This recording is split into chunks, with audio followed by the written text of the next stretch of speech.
Hi guys, welcome back to our channel. ഇന്ന് നമ്മളോട് ഉണ്ടാക്കാൻ പോകുന്നത് ഒരു ഫ്രൈഡ് റൈസിൻ്റെ റെസിപ്പിയാണ്. ആദ്യമേ തന്നെ നമുക്ക് ഇതിനായി കുറച്ച് അരി കഴുകി കുതിർത്താനിടാം. ഞങ്ങളിവിടെ 2 ഗ്ലാസ് ബാസ്മതി റൈസാണ് എടുത്തിട്ടുള്ളത്. 15 മുതൽ 20 മിനിറ്റ് വരെ കുതിർത്താനിടാം.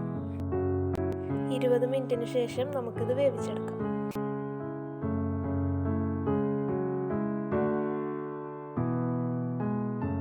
വെള്ളം ചെറുതായി തിളയ്ക്കുമ്പോൾ തന്നെ ആവശ്യത്തിന് ഉപ്പും എണ്ണയും ചേർത്ത് കൊടുക്കാം.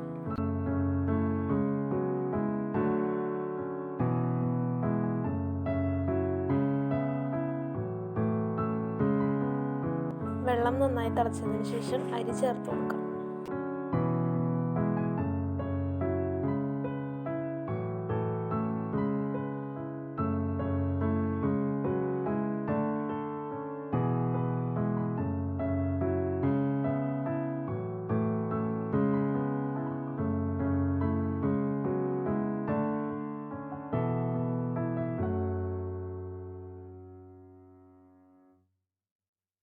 നന്നായി തിളയ്ക്കുമ്പോൾ ഇടയ്ക്കൊന്ന് ഇളക്കി കൊടുക്കാം.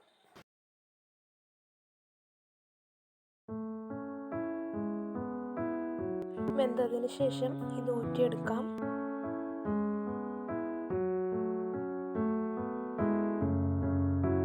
ഇനി ഒരു പരന്ന പാത്രത്തിൽ ഇത് വിതറിയിടാം. ചോറ് ഇങ്ങനെ വിട്ട് വിട്ട് കിടക്കാനാണ് വിതറിയിടുന്നത്, അല്ലെങ്കിൽ കട്ട പിടിക്കാൻ സാധ്യത.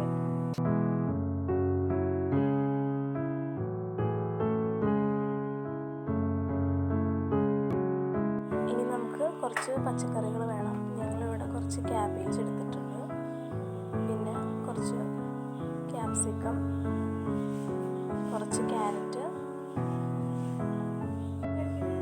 കുറച്ച് സവാള എടുത്തിട്ടുണ്ട്, പിന്നെ കുറച്ച് ഗ്രീൻ പീസാണ് എടുത്തിട്ടുള്ളത്. ഇതിന് പകരം വേറെ പച്ചക്കറി ആയിരുന്നാലും നിങ്ങൾക്ക് ചേർക്കാവുന്നതാണ്. ഇനി നമുക്കൊരു പാൻ വെച്ച് ആവശ്യത്തിന് എണ്ണ ഒഴിച്ച് ഒരു മുട്ട വറുത്തെടുക്കാം. അതിനായിട്ടൊരു മുട്ടയിലേക്ക് ആവശ്യത്തിന് ഉപ്പിട്ട് നന്നായിട്ട് മിക്സ് ചെയ്തെടുക്കാം. ഇനി നമുക്കത് പാനിലേക്ക് ഒഴിച്ചു കൊടുക്കാം.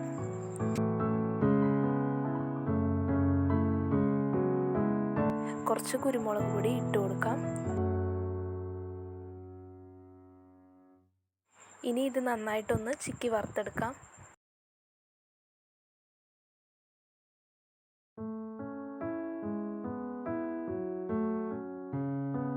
ഇനി ഒരു പാത്രത്തിലേക്ക് മാറ്റാം.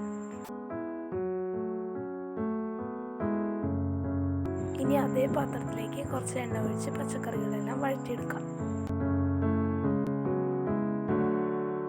ആദ്യം തന്നെ സവാള ചേർത്ത് കൊടുക്കാം.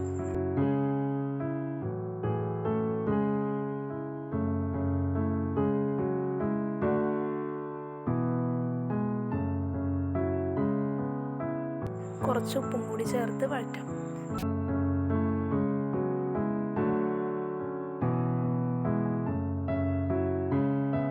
സവാള ഒന്ന് വഴണ്ടതിന് ശേഷം ഗ്രീൻ പീസ് ചേർത്ത് കൊടുക്കാം.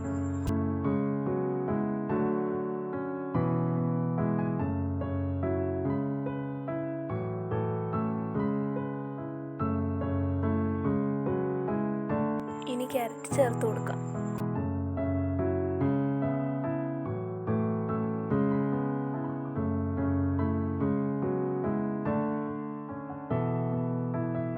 അടുത്തതായി ക്യാബേജ് ചേർത്ത് കൊടുക്കാം.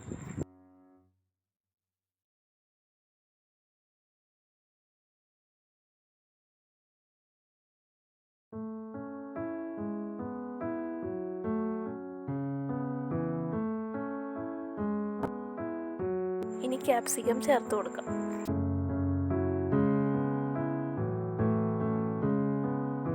പച്ചക്കറികളെല്ലാം നന്നായി വഴണ്ടതിന് ശേഷം 1 ടീസ്പൂൺ സോയാ സോസ് ചേർത്ത് കൊടുക്കാം. നന്നായിട്ടൊന്ന് മിക്സ് ചെയ്തതിന് ശേഷം ചോറ് ചേർക്കാവുന്നതാണ്.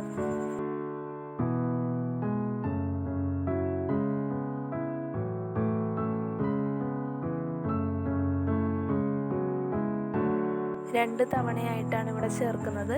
പച്ചക്കറികളെല്ലാം നന്നായി മിക്സായി കിട്ടാനാണ് ഇങ്ങനെ ചെയ്യുന്നത്.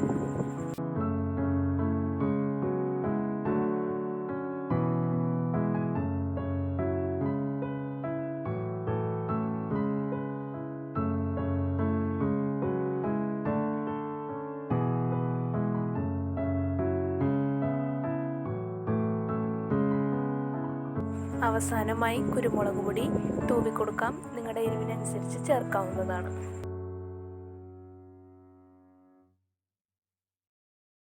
ഇതും 2 തവണയായിട്ടാണ് ചേർക്കുന്നത്. നന്നായിട്ട് മിക്സ് ആവാനാണ് ഇങ്ങനെ ചേർക്കണം.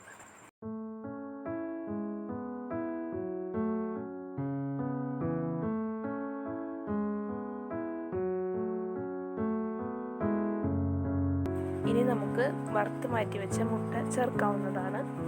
നിങ്ങളുടെ ഇഷ്ടാനുസൃതം ചിക്കനോ മറ്റോ എന്ത് വേണമെങ്കിലും ചേർത്ത് കൊടുക്കാം.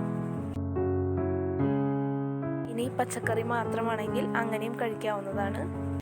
അപ്പോൾ നമ്മുടെ അടിപൊളി ഫ്രൈഡ് റൈസ് ഇവിടെ റെഡി ആയിട്ടുണ്ട്. എല്ലാവരും ട്രൈ ചെയ്ത് നോക്കണം. വീഡിയോ ഇഷ്ടപ്പെട്ടെങ്കിൽ ലൈക്ക് ചെയ്യുക, ഷെയർ ചെയ്യുക, ചാനൽ സബ്സ്ക്രൈബ് ചെയ്യാനും മറക്കരുത്. അപ്പോൾ താങ്ക്